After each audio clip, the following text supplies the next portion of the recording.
नमस्कार श्रोते हो. दीपक रेगे कथाकथन चॅनलवर तुम्हा सगळ्यांचं मनापासून स्वागत. श्रोते हो, आज तुम्ही ऐकणार आहात विनीता ऐनापुरे यांच्या भिरभिर या कथासंग्रहातली कथा. पण तत्पूर्वी तुम्ही जर आत्ता चॅनलवर पहिल्यांदा आला असाल किंवा अजूनपर्यंत तुम्ही चॅनल सबस्क्राईब केलेलं नसेल तर एकच विनंती करतो, चॅनल सबस्क्राईब करा. ऐकूयात विनीता ऐनापुरे लिखित विजोड. श्रीधर दिसायला बावळट होता का त्याच्या डोळ्यांवरच्या जाड भिंगाच्या चष्म्यामुळे तो बावळट वाटत होता, हा एक मोठा प्रश्न होता. बेताची उंची, बेताची शरीरयष्टी, किंचित कुरळे केस, थोडे पुढे आलेले दात आणि डोळ्याला जाड भिंगांचा चष्मा, असा हा श्रीधर चार सामान्य माणसातला एक सामान्य माणूस होता. त्याच्याकडे कोणाचं लक्ष जायचंही कारण नव्हतं किंवा दुसऱ्याच्या नजरेत भरावं असं व्यक्तिमत्वही त्याच्याजवळ नव्हतं. खरं तर श्रीधर कधी कोणाच्या लक्षातही आला नसेल, पण त्याचं लग्न सरिताशी झालं आणि लोकांना कुतूहल वाटायला लागलं की या मुलीनं श्रीधरमध्ये काय पाहून त्याला पसंत केलं. श्रीधर जितका थंड बावळट वाटत होता तितकीच सरिता तरतरीत चटपटीत. गंमत म्हणजे सुरेख म्हणण्याजोगं तिच्यात काही नव्हतं. ना गोरा रंग, ना चाफेकळीसारखं नाक, ना टप्पोरे डोळे. म्हणजे सौंदर्याचं कोणतंच लक्षण तिच्याकडे नव्हतं, पण जे काही होतं ते इतकं प्रमाणबद्ध होतं की ती सुरेखच वाटावी. तिचा बांधाही अटकर सडसडीत होता आणि बघणाऱ्याची नजर खेळून राहावी असा होता. चालणं डौलदार होतं आणि मुख्य म्हणजे तिला या सगळ्याची जाणीव होती. जो तो आपल्याकडे वळून बघतो हे तिला शाळेच्या वयापासूनच समजलेलं होतं. शाळेतला अभ्यास तिला कधी समजला नाही आणि आलाही नाही, पण कोणते कपडे आपल्याला चांगले दिसतात, कोणते रंग खुलून दिसतात, रंगसंगती कोणती केली तर आपण नजरेत जास्त भरतो, अशा गोष्टी तिला केव्हाच समजलेल्या होत्या. तसं वागण्याचा ती जास्तीत जास्त मनापासून प्रयत्नही करे. मध्यम वर्गात चार भावंडात वाढत असलेली तिला कपडे लगते असे कितीसे मिळणार, पण असलेलेच कपडे चापून चोपून नेटकेपणानं वापरायची तिची पद्धत होती. माहेरच्या घरात तिच्या चार बहिणी, एक भाऊ, आई वडील, आजी, इतका प्रपंच. एकटे वडील कमावणारे, ते किती जणांची हौशी पुरवतील. त्यातून सरिताचा नंबर 3रा. दोघी मोठ्या बहिणी, त्या दोघींचेच लहान होणारे कपडे सरिताकडे येत. क्वचित कधी सणवारी नवीन कपडा वाट्याला येई. एरवी हे वरच्यांचे तोकडे होणारे जुने कपडे वापरायला लागत, पण सरिता तेही अशा कौशल्यानं नेटकेपणानं वापरी की इतरांचं लक्ष तिच्याकडे वेधलंच पाहिजे. तिच्या आईवडिलांना मनापासून तिचं कौतुकच वाटे, पण वाढत्या वयाबरोबर तिचे नखरे बघून मात्र ते अस्वस्थ व्हायला लागले. तसं स्पष्ट बोलता येईना. तेव्हा सगळ्या भावंडांच्या मानानं ती अभ्यासात बेताची होती याची जाणीव ते तिला द्यायला लागले. सरिताच्या दोघी मोठ्या बहिणी वेळच्या वेळी मॅट्रिक झाल्या, वेळच्या वेळी लग्न होऊन सासरी गेल्या. सरिताची गाडी मात्र मॅट्रिकच्या वर्गात अडकली. ती दुसऱ्यांदा नापास झाल्याबरोबर आता तिच्या शिक्षणाकरता पैसा आणि वेळ वाया न घालवता सरळ तिचं लग्न करून मोकळं व्हायचं असं तिच्या वडिलांनी ठरवलं. कोणीतरी सहज म्हणून श्रीधरचं स्थळ सुचवलं. मुलगा पदवीधर, सरकारी नोकरी, मुलाला आई वडील नाहीत, राहायला 3 खोल्यांची स्वतंत्र जागा. स्थळात नकार देण्याजोगं होतं काय? इतक्या सगळ्या चांगल्या गोष्टी जुळून आल्यानं सरिताचे वडील खुश झाले. श्रीधरचं स्वरूप त्यांच्या दृष्टीनं गौण ठरलं, नाहीतरी पुरुषाचं रूप पाहायचंच नसतं. त्यांनी सरिताचाच विचार न घेता लग्न ठरवलं. श्रीधर पाहायला आला तेव्हा सरितानं तिची आवडती फिक्कट निळसर सुती साडी नेसली होती. तसल्याच पण थोड्या गडद रंगाचा ब्लाऊज आणि लांबसडक शेपट्यावर एक नाजूक गजरा अशी ती साधीच त्याच्यासमोर आली. श्रीधर तिला बघता क्षणी खुश झाला आणि तिला मात्र एकदम धपकन पाण्यात पडल्यासारखं झालं. बिनिस्त्रीचा शर्ट, केस विस्कटलेले आणि बेंगरूळपणात भर घालणारा तो जाड भिंगाचा चष्मा. बसल्या जागी तो खुर्चीवर हातानं तबला वाजवल्यासारखी बोटं आपटत होता आणि त्या तालावर मान झटकत होता. याची तिला चीड आली. या माणसाशी लग्न अशक्य, तिने मनाशी निर्णय घेतला. पण बाकीच्यांना तिच्या या निर्णयाचं काहीच कौतुक वाटलं नाही. सरितानी खूप विरोध केला. वडिलांनाही तिने मुलगा नापसंत असल्याचं धीर करून सांगितलं. लग्न ठरवलं तर पळून जायची धमकी दिली. तिच्या विरोधाकडे लक्ष न देता लग्न ठरलं. पुरुषाचं रूप गौण असतं, बाकी स्थळ उत्तम असल्याचा निर्वाळा सगळ्यांनी दिला. श्रीधरच्या चुलत्यांनी लग्नाची बोलणी केली. त्यात त्यांनी फारसं काही मागितलं नाही. ही सुद्धा एक जमेची बाजू झाली. सरिताचा नाईलाज झाला.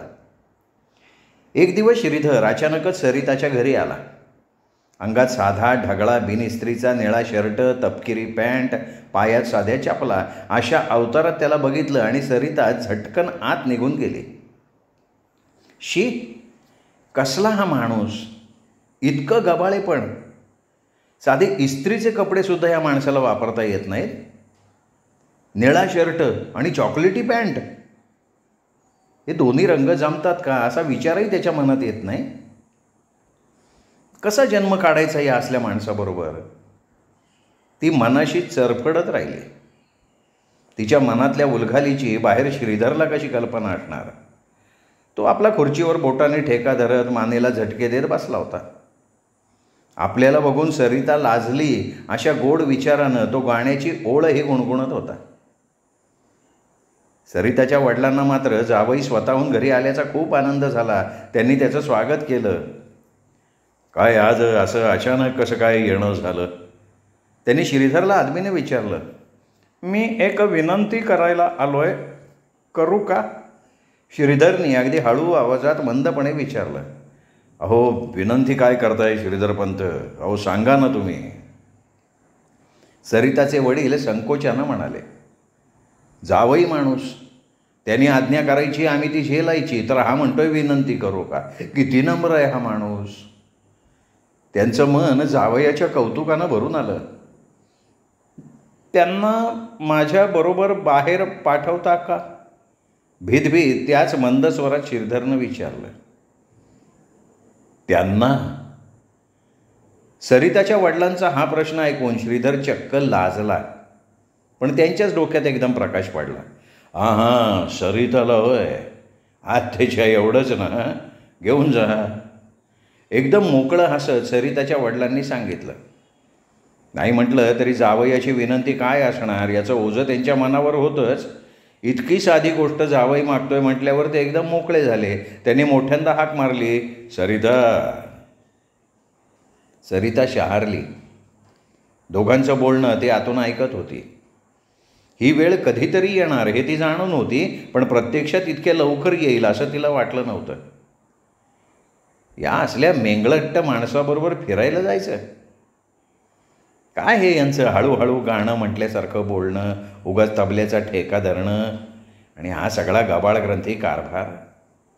देवा, अरे या माणसाशी माझी गाठ बांधलीस. सरिता, आणि हो ऐकलं का, जावई आले, त्यांना काही चहा पाणी कराल का नाही. अहो हो, तेच चाललंय. आतून आवाज आला. चांगला शिरा आणि पोहे करा. सरिता कुठे. तिला म्हणावं जावई फिरायला न्यायला आलेत.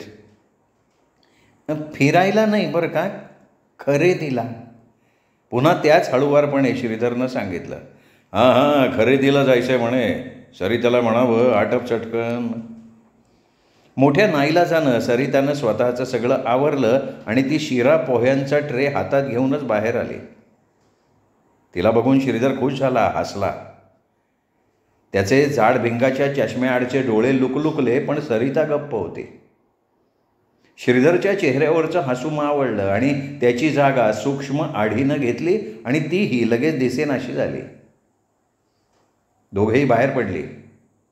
सरिता शक्यतो त्याच्यापासून अंतर ठेवून चालत होती आणि त्याला ते जाणवलं. थोडं तिच्या बाजूला चालत तो गुणगुणल्यासारखा म्हणाला, छान आहे. सरिता काहीच बोलली नाही. तिच्या चेहऱ्यावर फक्त प्रश्नार्थक भाव उमटला, पण श्रीधर नाउमेद झाला नाही. तुमचं पातळ छान आहे. शी, बावळट म्हणे पातळ छान आहे.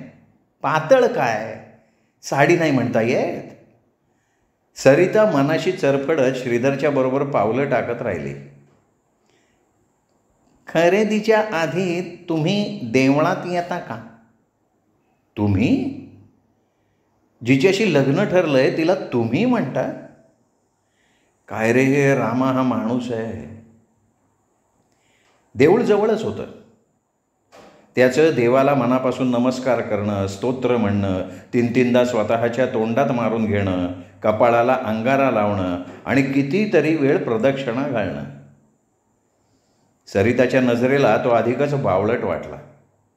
त्याचं तिच्याकडे लक्ष नव्हतं. तो तंद्रीत चालल्यासारखा चालत राहिला आणि मग एकदम म्हणाला, आता लग्न जवळ यायला लागलाय. आपली कापडाची खरेदी व्हायला हवी. आज आपण तुमची पातळं घेऊ, चालेल का? त्यात काय चालायचं आहे? उगाच आपलं खोडचटपणानं बोलणं. सरिताचं मन कुरकुरलं. प्रत्यक्षात तिने फक्त मान हलवली. श्रीधरनं सरिताकरता चांगली खरेदी केली. 4ही पातळं सरिताच्या मनासारखी चांगल्या किमतीची घेतली. ती घेताना त्याचे दुकानदाराला सारखे पोरकट प्रश्न चाललेले होते. त्यामुळे दुकानदार जणू आपली कीव करतोय असं सरिताला वाटत होतं. तरीही मनासारखी खरेदी झाल्यानं तिच्या मनातली फणफण किंचित कमी झाली. तुम्हाला बागेत जायला आवडेल का? दुकानातून बाहेर पडताना श्रीधरने विचारलं. आपण जरा बागेत बसू, थोडं काहीतरी भेळ वगैरे खाऊ, मग मी तुम्हाला घरी सोडेन, चालेल का? जाऊया का? नाही, नको, आताच उशीर झालाय, मी घरी जाते. इतक्या वेळात पहिल्यांदाच सरिता एवढं मोठं वाक्य बोलली. पण तिच्या मनात विचार आला, चालेल का, जाऊया का, असं विचारण्याऐवजी चल जाऊया असं या माणसाला बोलता येतच नाही का? काही काम आहे का? हां, ठीक आहे, मग आपण बागेत नको जायला, इथे या समोरच्याच हॉटेलमध्ये जाऊ.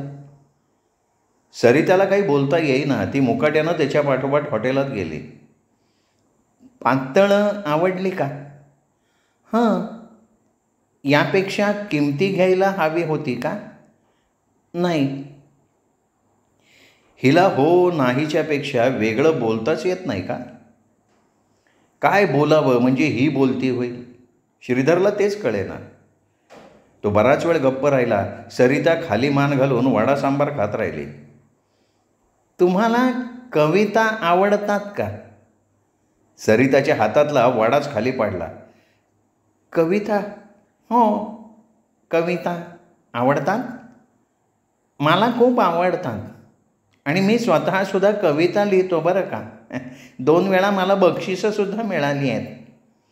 नाकावरचा चष्मा सावरत श्रीधर रंगात येऊन सांगायला लागला. आणि बरं का, हसत हसत ये मेघा, ही माझी कविता खूप गाजली आहे. हां, आकाशवाणीवर सुद्धा गायली गेली ती.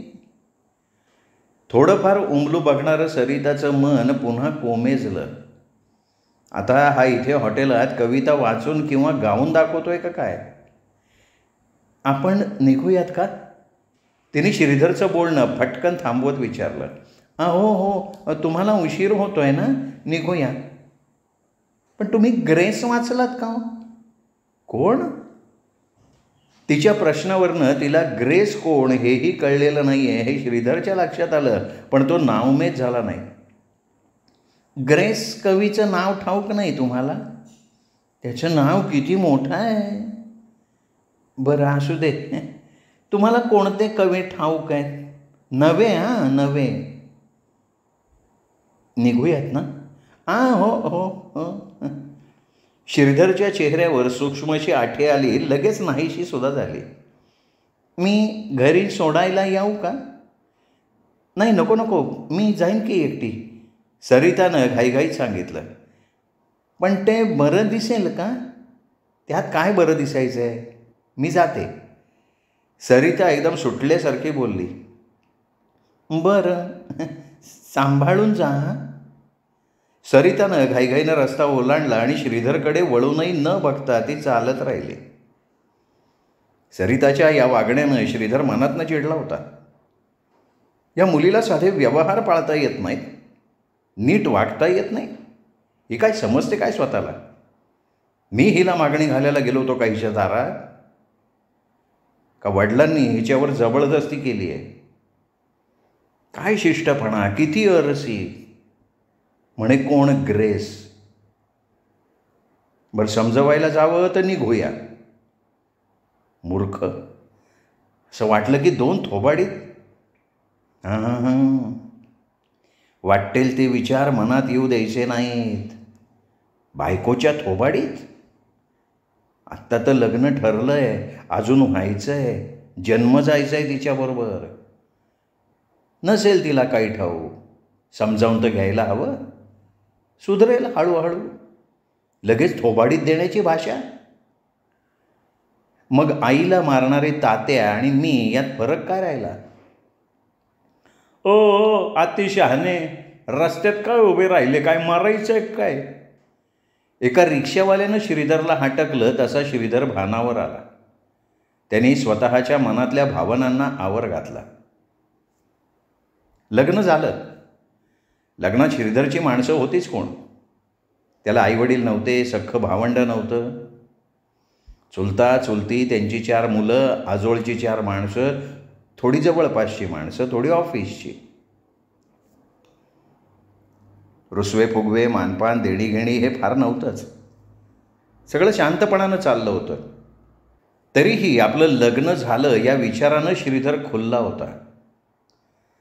आत्तापर्यंत एकटं कंटाळवाणं नीरस जीवन तो जगत होता. आता त्याच्या घरात त्याची अर्धांगी येणार होती. त्याच्या सुखदुःखाची वाटेकरीण त्याच्याशी एकरूप होऊन ती जगणार होती. त्याचं आयुष्य चहूबाजूनी बहरून येणार होतं. याच विचारात तो जणू तरंगत होता. सरिताकडे पाहिलं की त्याच्या मनात कवितेच्या ओळीच्या ओळी तयार होत होत्या. रेशमाच्या लढी सळकन उलगडाव्यात तशा सहजतेनं शब्द मनात खेळत होते. अंगावर जरीची हिरवीगार साडी, तसाच ब्लाऊज, हातातल्या काचेच्या हिरव्यागार बांगड्या, त्यात सोन्याचे चकचकीत बिल्वर, गळ्यातलं ठसठशीत मंगळसूत्र, नेकलेस आणि केसाच्या आंबाड्यावर फुलांची भरगच्च वेणी. सरिता कशी लक्ष्मीसारखी दिसत होती. पण या सगळ्या साध शृंगाराला सरिताचा चेहराच तेवढा शोभत नाही आहे. ती अशी उदास का? ती अशी कायम या उदास चेहऱ्यानं वावरणार का? खरंच हिच्या मनाविरुद्ध हिचं लग्न झालंय का? मग हिनी वेळीच वडिलांना सांगून लग्न मोडलं का नाही? नाहीतर मला सावध करायचं ना, मी नकार दिला असता. आत्ता हे असं वागणं. वरचेवर श्रीधर स्वतःला आवरत होता. कदाचित हा आपल्या मनाचा खेळ असेल अशी समजूत करून घेत होता. जेवणाच्या वेळी नवरा नवरीला घास घालण्याचा आग्रह झाला तेव्हा सरितानं न लाजता, संकोचता, वृक्षपणानं उखाणा घेऊन घास देऊन टाकला. तरीही श्रीधरनं हसून वावा केलं. पण श्रीधरनं जिलबीचा घास तिला भरवताना काव्यात उखाणा घेतला तेव्हा सरिताचा चेहरा चिडखोर बनला. श्रीधरला वाटत होतं ते आपल्या आवाजाचं कौतुक करेल. ते तर राहिलंच, उलट खाली मान घालून चिडखोर चेहऱ्यानं ती जेवत राहिली. तिचा चेहरा बघून श्रीधरला एकदम भर रस्त्यात पाय घसरून पडल्यासारखं झालं. दुपारी थोडा वेळ रिकामा होता. त्यावेळी श्रीधरच्या ऑफिसच्या 2-4 लोकांनी श्रीधरला गाणं म्हणायचा आग्रह केला. गाण्यानंतर कविता वाचन झालं. कुणीतरी सरिताला आग्रह केला तेव्हा तिनं गाणं म्हटलं असतं तर चाललं असतं. आवडत नाही हे सांगायची काय गरज होती? श्रीधरच्या मनात पुन्हा एकदा प्रश्नांची गुंतागुंत सुरू झाली. रात्री घरी निघताना मुलीला सांभाळा म्हणत सरिताच्या आईनं डोळ्याला पदर लावला. बाकीही सगळ्या डोळे पुसायला लागल्या. श्रीधरला इतकं गहिवरून आलं की त्याचे डोळे भरून आले. भरलेल्या आवाजात त्यांनी तिची काळजी करू नका असं चष्मा पुसत सांगितलं. मुलगा किती हळव्या मनाचा आहे अशी कुजबूज झाली. पण सरिताच्या मनातल्या असंतोषात भरच पडली. रडू येतंय. रडायला काय झालं? जशी काही याचीच मुलगी सासरी चालली आहे. खरंच जेव्हा मुलगी सासरी जाईल तेव्हा हा भोकाड पसरून रडेल. म्हणे हाळवा. शी, पुरुष कसा कणखर हवा. हा काय याचा बुळबुळीतपणा? सरिता बाप ओलांडून श्रीधरच्या घरात आली आणि पुन्हा एकदा त्याच्या मनाचा पतंग उंच उंच उडायला लागला. सरिताच्या भेटींचं चित्र रंगवायला लागला. उद्या तर सत्यनारायणाची पूजा, ती झाली की काका काकू जात आहेत, बाकीचे हलणार. संध्याकाळी घर रिकामं, फक्त ती आणि मी. उद्याची रात्र. कोणती बरं तिथी? तिथी कुठली का असे ना, माझ्याकरता ती पौर्णिमा, कोजागिरी पौर्णिमा असणार आहे. सरिताला मी पांढरं शुभ्र चंदेरी पातळ नेसायला देईन. ती एखाद्या कवितेसारखी दिसेल मला. मीही तिला एका कवितेची भेट देईन. बोरकरांची ती कविता मी अगदी पाठ करून ठेवली आहे. ती कविता म्हणतानाच मी हळूहळू तिला जवळ घेईन. श्रीधरच्या मनात उंच गेलेला पतंग छाटला जायचा तो गेला. दुपारी पूजा जेवण झाल्यावर सगळेच पाहुणे निघाले. श्रीधरनं अपेक्षेनं सरिताकडे बघितलं. तिचा चेहरा त्रासिक दिसत होता. यांना सोडायला आपण स्टेशनवर जाऊया? नाही नको, माझं डोकं दुखतंय. हे बघ श्रीधर, तू काही येऊ नकोस, तूही बस घरात. आता कसलं स्टेशन आणि काय, तू आपला स्वतःचा मुक्काम गाठ आधी. चुलत भावानं श्रीधरला सुनावलं. हे गप रे, जाऊयात आपण. श्रीधरनी सरिताला पुन्हा विचारलं. तुम्ही जा, मी झोपते. पारा चढायला लागलेल्या मनाला श्रीधरनी मोठ्या कष्टाने आवरलं. शेवटी तोही पाहुण्यांना सोडायला गेलाच नाही. अस्वस्थ मनानं तो कुठलं तरी पुस्तक चाळत बसला. पुन्हा उठला. झोपा ना तुम्ही, मी तुमच्या कपाळाला बाम लावून चेपून देऊ का? नाही काही नको, मला स्वस्थ झोपू द्या. क्रोसिन देऊ? नको म्हटलं ना. काल घरी आलेली ती नवरी खुशाल संध्याकाळची झोपून गेली. श्रीधर मात्र रात्रभर जागा होता. सकाळी सरिता उठल्यावर श्रीधरने विचारलं, आता बरं वाटतंय का? हो. बाहेर जाऊया? नको. श्रीधरचं लग्नानंतरचं आयुष्य हे असं सुरू झालं.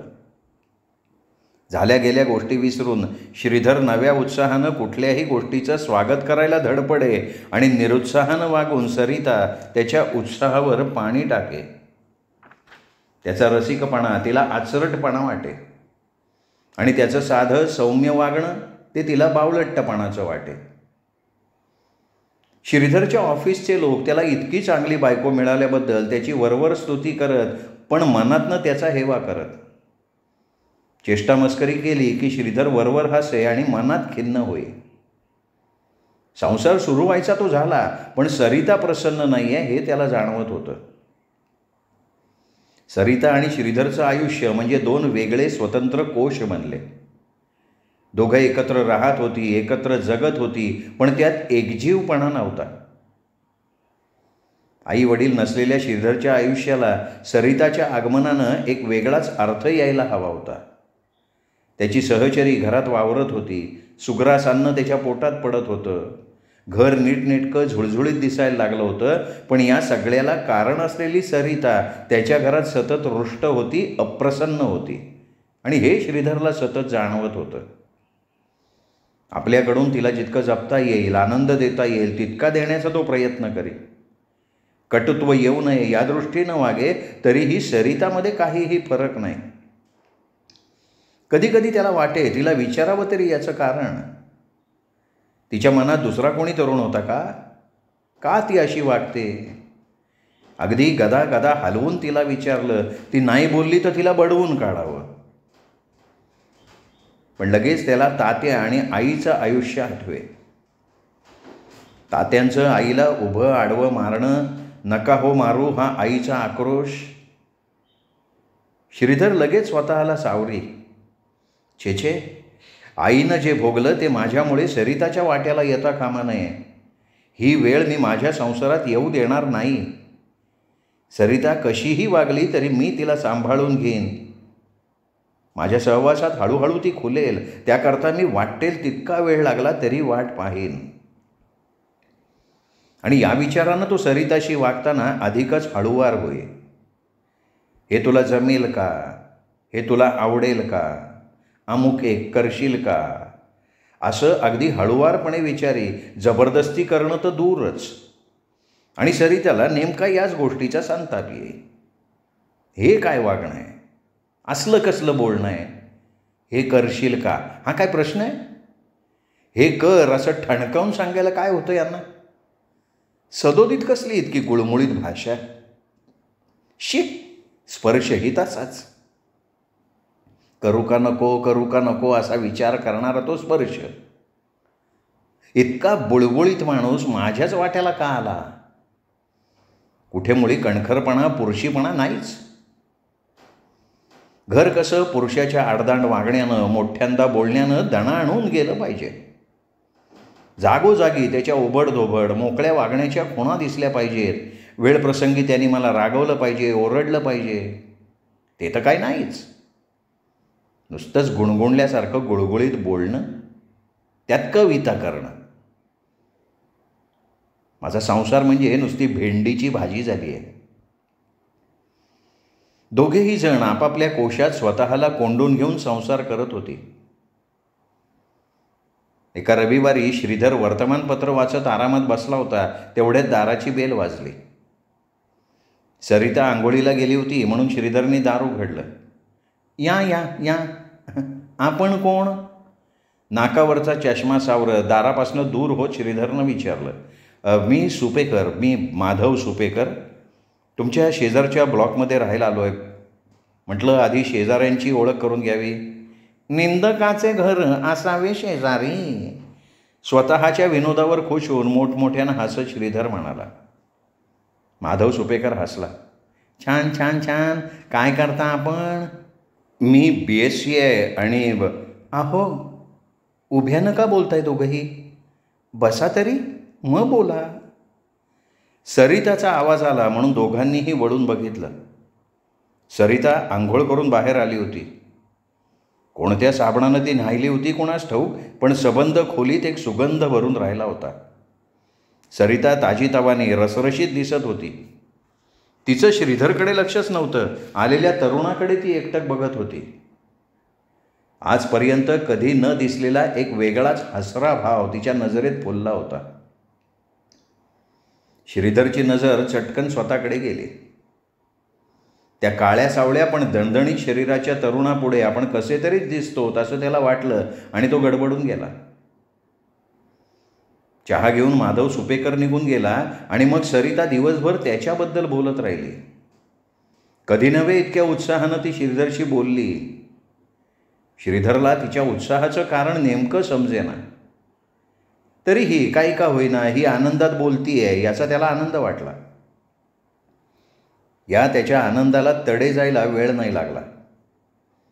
माधव सुपेकरचं प्रस्थ श्रीधरच्या घरात नको तितकं वाढलं. माधव सुपेकरला तिन्ही पाळ्यांमध्ये काम करावं लागे, त्यामुळे तो कोणत्याही भलत्या वेळी रिकामा असे आणि श्रीधरकडे तो त्यावेळी हक्कानं येईल. सुरुवातीला दार वाजवणं, येऊ का विचारणं तरी होई, पण नंतर तेही नाही राहिलं. खुशाल धाडकन एखाद्या वादळासारखा तो घरात घुसे, दणकन स्वतःला सोफ्यावर झोकून देई आणि चहाची ऑर्डर सोडी. चहाबरोबर मग बशीत एखादा पदार्थही बाहेर येई. मग माधव सुपेकरच्या आवडीनिवडी सरिताला ठाऊक झाल्या, त्यानुसार पदार्थ बनायला लागले. जेवणातही कित्येकदा त्याला नको असलेल्या गोष्टी त्याच्या पानात पडत. सरिता, हे वांग्याचं भरीत मला नाही आवडत. ते मला माहिती आहे, पण माधवला आवडतं म्हणून केलं मी. हे कसलं पडद्याचं कापड आणलंस? का चांगलं नाही आहे? माधवला फार आवडलं. आज माधवची रात्रपाळी आहे, दुपारी घरी होता, मग आपल्याकडे जेवला तो. हे आणि असे संवाद वरचेवर घडायला लागले. सरिताच्या बोलण्यात माधवशिवाय दुसरा विषय नव्हता. माधवला हे आवडतं, माधवला ते आवडतं, माधव असं बोलला, माधव तसा हसला. सगळं ऐकताना श्रीधरला कळेना हे काय चाललंय. आत्तापर्यंत ही बोलत नव्हती तेच बरं होतं. आता माधवचं नाव अखंड घेतीये. ही काय माधवच्या प्रेमाभिमात पडली काय? त्याची झोपच उडाली. पण सरिताचं त्याच्याकडे लक्षच नव्हतं. माधवच्या विचारानं ती झपाटून गेली होती. माधव कामावर गेला की तिला चैन पडेना. प्रत्येक गोष्ट करताना तिला माधव आठवत होता. सकाळी उठल्यापासून तिच्या मनात माधवचा विचार सुरू होई. चहाचं आधण ठेवताना माधवला कमी उकळलेला चहा लागतो हे तिला आठवे. माधवला नाश्त्याला ब्रेड बटर आवडतं. आळूची भाजी, वांग्याचं भरीत एवढं जेवायला असलं की तो खुश असतो. माझी कोणती साडी त्याला आवडते, निळा रंग त्याला आवडत नाही, याच विचारात ती दिवसभर काम करे. इतकंच काय, रात्री झोपेतही श्रीधरच्या जागी माधवला पाहे. सरिता, तू काल दुपारी कुठे गेली होतीस? एक दिवस श्रीधरनं ऑफिसातून आल्या आल्या सरिताला विचारलं. काल? अहो 3च्या सुमाराला. हां, अहो माधवला शर्ट घ्यायचा होता ना. अच्छा. मग तो म्हणाला, वहिनी तुम्ही चला, तुमची आवड छान आहे. सरिता घाईघाई सांगायला लागली आणि एकदम म्हणाली, पण तुम्हाला कसं कळलं? मी वरच्या आपट्यांकडे फोन केला होता, त्यांनी सांगितलं दाराला कुलूप आहे. पण सरिता, मी एक सांगू का? काय? कपाळाला आठी घालत सरितानं विचारलं. हे बरं नाही दिसत ग. काय ते तुझं हे वागणं? म्हणजे नेमकं काय म्हणायचं आहे तुम्हाला? स्पष्ट बोला. आणि किती हलकं मन आहे हो तुमचं. अहो तो बिचारा इथे एकटा असतो. तो बिचारा एकटा. आणि हीच परिस्थिती माझीही होती, तेव्हा हिला माझी किती दया आली. श्रीधर मनाशी चडफडला. म्हणे तुमची पसंती चांगली आहे. याला कशी कळली हिची पसंती? इतका संबंध आला कधी? राग आवरण्याची त्यांनी मनाला सवयच लावून घेतली होती. प्रत्येक वेळी तो स्वतःला आवरत होता. सरितेला सांभाळून घ्यायचं असं जणू त्याचं व्रतच होतं. श्रीधर काही करो, सरिताला त्याची पर्वाच नव्हती. उंच दणदणीत रसरशीत माधव भेटल्यापासनं तिला श्रीधर अधिकच बावळट वाटायला लागला. काळ्या सावळ्या माधव पुढे श्रीधरचं उजळपण तिला मिळमिळीत वाटे. श्रीधरच्या कुरळ्या केसांपेक्षा माधवच्या राठ दाट केसांमधनं हात फिरवावा असं तिच्या मनात येईल. माधवची प्रत्येक गोष्ट तिला माधवकडे खेचत होती.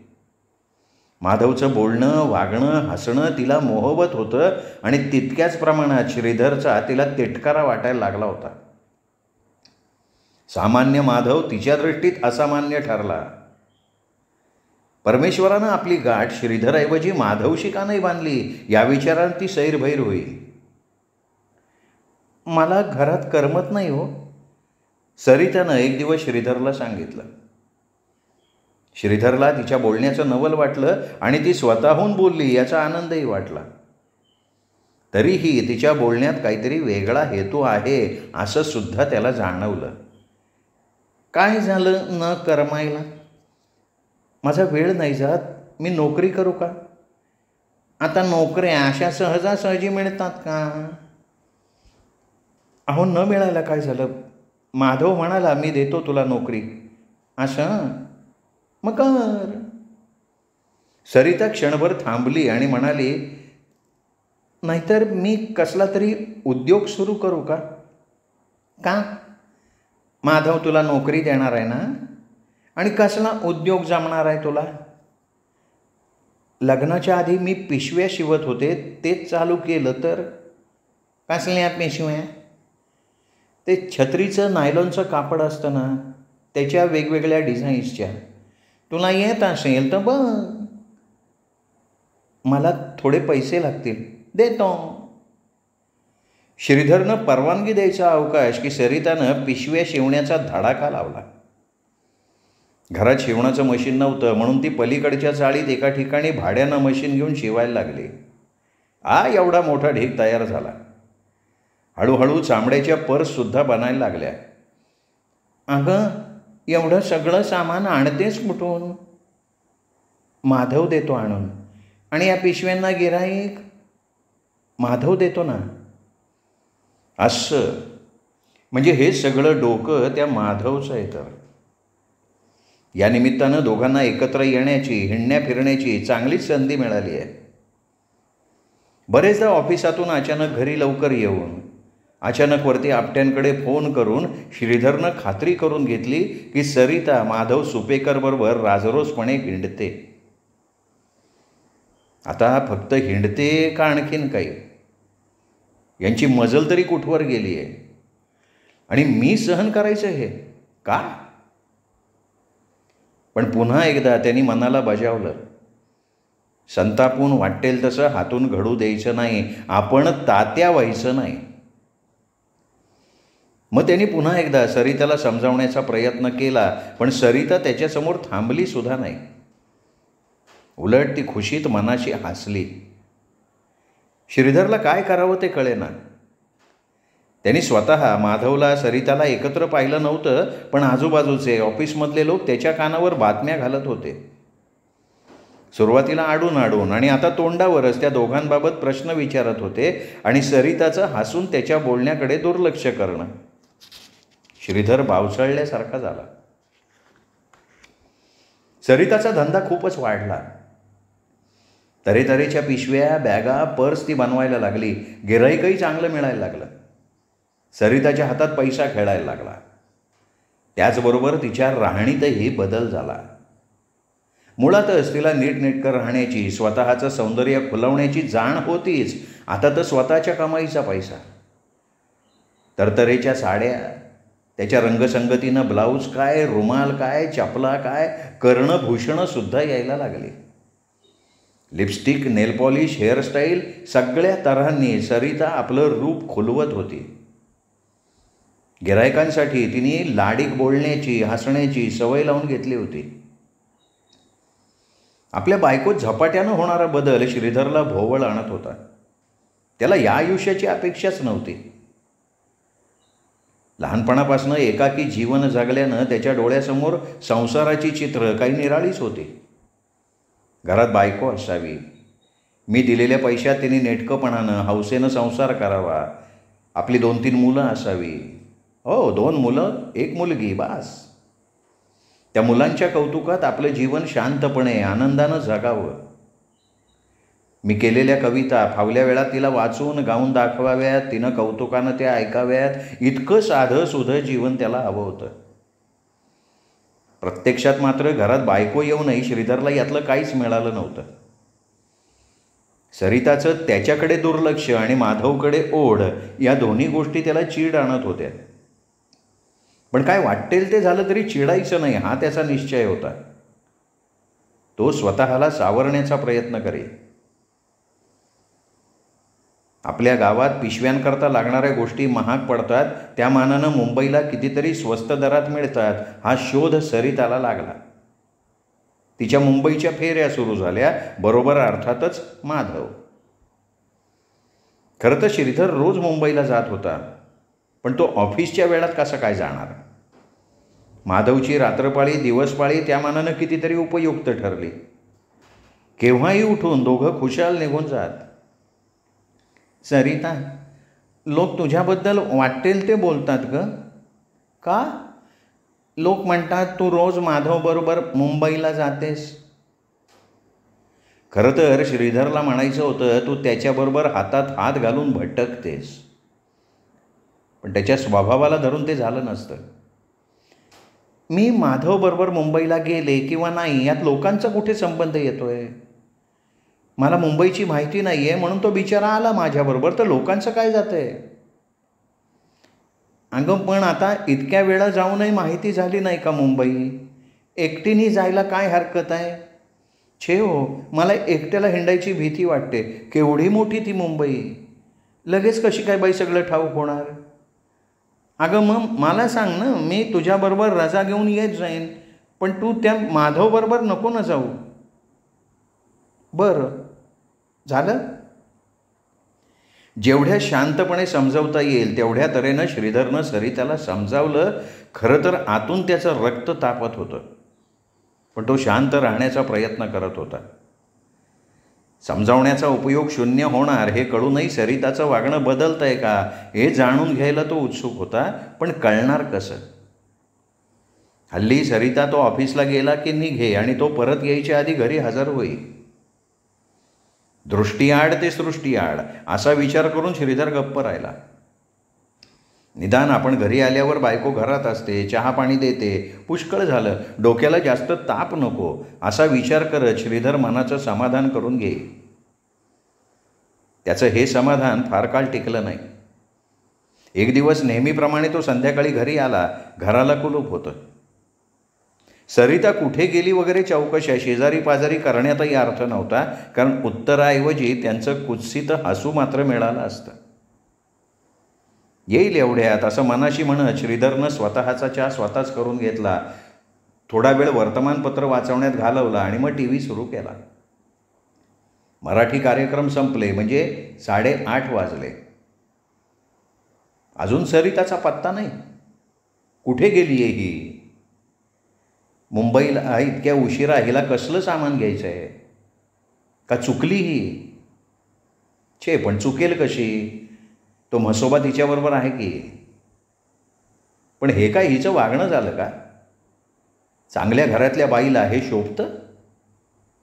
हिला कुठली गोष्ट मी कवी केली? तिने माझ्या सौजन्याचा असा गैरफायदा क्या घ्यावा?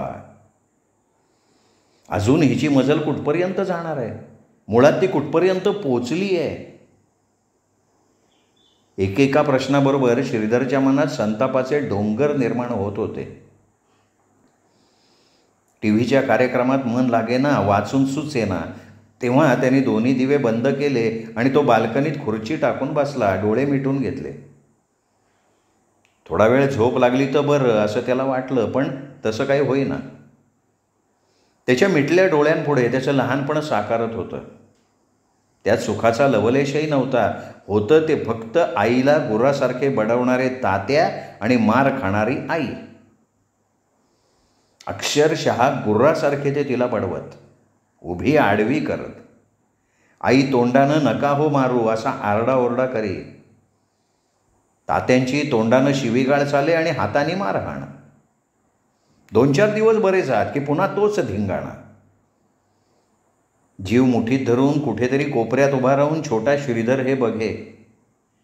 आपण मध्ये पडावं, आईला वाचवावं असं त्याला वाटे, पण न जाणो आपल्यालाच तात्या बडवतील ही धास्ती कायमची मनात असे. त्या धास्तीपायी तो घरात एखाद्या भित्र्या सशासारखा वागे.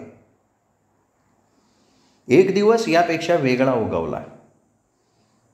म्हणजे मारहाण आरडाओरडा नेहमीचाच, त्यात शिव्यांची भर होतीच. पण आईने ते त्या दिवशी सहन केलं नाही. ती त्या रात्री घर सोडून निघून गेली. श्रीधर करताही तिचा पाय अडखळला नाही. ती गेली, पुन्हा कधी दिसलीच नाही. 2 दिवसांनी तात्यांनी कोरड्या स्वरात त्याला सांगितलं, तुझी आई विहिरीत पडून मेली. त्याही वयात त्याच्या मनाची तडफड झाली. 6-7 वर्षांचं वय. तात्यांमुळे आईने विहिरीत उडी टाकली हे त्याही वयात त्याला जाणवलं. फक्त तात्यांच्या भीतीनं ते तो कधी बोलू शकला नाही. तात्या त्याच्याशी कधी वाईट वागले नाहीत, मारणं झोडणं तर कधीच नाही. तरीही तात्यांचं गुर्रासारखं बडवणं आणि आईचं जीव देणं हे तो कधीही विसरू शकला नाही.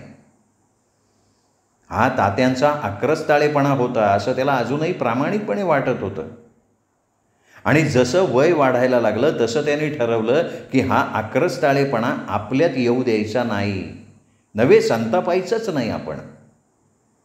आपण आयुष्यात बायकोला बोलायचं नाही, तिला मानानं वागवायचं.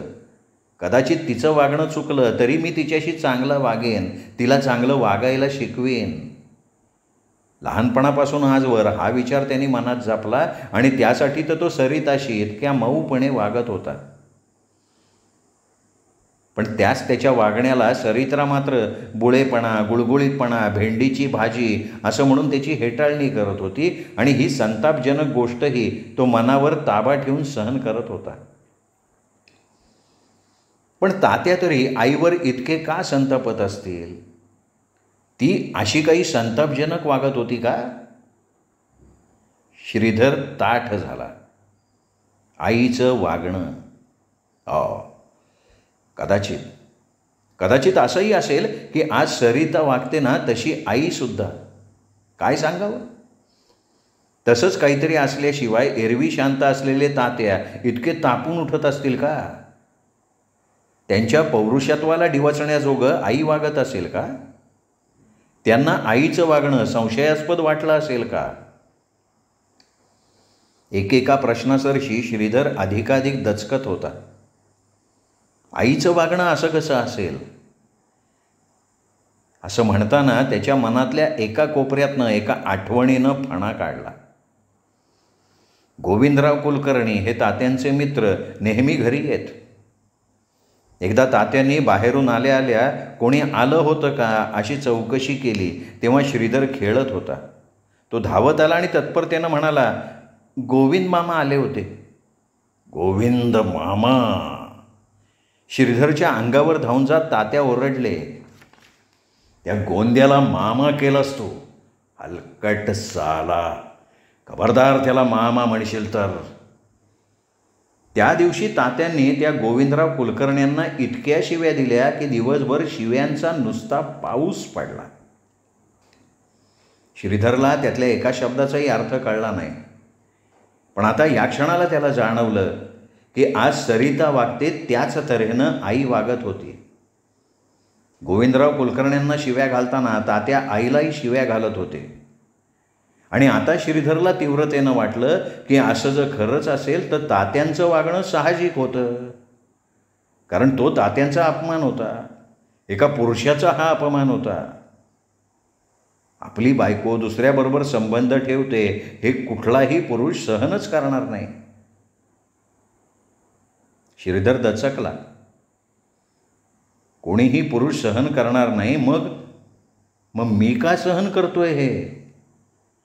मी पुरुष नाही?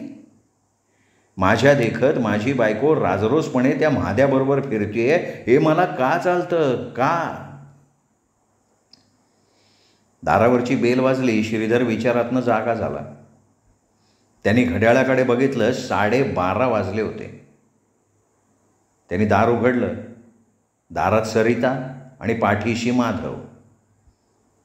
श्रीधर दारात उभा राहिलाय. इकडे दोघांचंही लक्षच नव्हतं. जणू त्यांच्या लेखी तो कोणी नव्हताच. श्रीधरच्या मनात धगधगणाऱ्या संतापात भरच पडली. बरं, निघू का मी? माधवने सरिताला विचारलं. का? आत ये ना, कॉफी घेऊन जा की. चपला काढायला जाताना सरितानं सांगितलं आणि काहीच उत्तर आलं नाही म्हणून तिने वळून बघितलं तर श्रीधर माधवला धक्काबुक्की करून घरातनं बाहेर ढकलत होता. त्याने माधवला ढकललं. फटकन दार लावून घेतलं. दाराला पाठ टेकून तो सरिताकडे बघत राहिला. अहो हे काय? मी कॉफी. श्रीधर तिच्या अंगावर धावून गेला. कॉफी? ही काय कॉफी प्यायची वेळ आहे? लाज नाही वाटत? किती वाजले? घरी यायची ही पद्धत आहे आणि वर कॉफी करतेस त्याला? मी तुझा नवरा जिवंत आहे आणि खुशाल त्याच्याबरोबर हिंडतेस? कुठपर्यंत संबंध आले तुमचे? बोल. एकेका प्रश्नासरशी तो सटासटा सरितेच्या थोबाडीत मारत होता. सरितानं लग्न ठरल्यापासून केलेला प्रत्येक अपमान त्याच्या मनात जागा झाला होता. तिला मारण्यानं त्याला समाधान वाटत होतं. विस्फारल्या डोळ्यांनी सरिता श्रीधरकडे बघत होती. जणू जे घडतंय त्यावर तिचा विश्वासच बसत नव्हता. बराच वेळ तडतड केल्यावर त्याचं लक्ष तिच्या डोळ्यांकडे गेलं आणि उगारलेला त्याचा हात आपोआप खाली आला. तो झोपायच्या खोलीत निघून गेला. अंथरुणावर अंग टाकलं तरी त्याला झोप येईना. आपण केलं ते बरं केलं का नाही हेच त्याला समजेना. एकदा मनानं कौल दिला, झालं ते बरंच झालं. सरिताला कुठेतरी दणका दाखवायलाच हवा होता. पुन्हा मन हेलकावलं.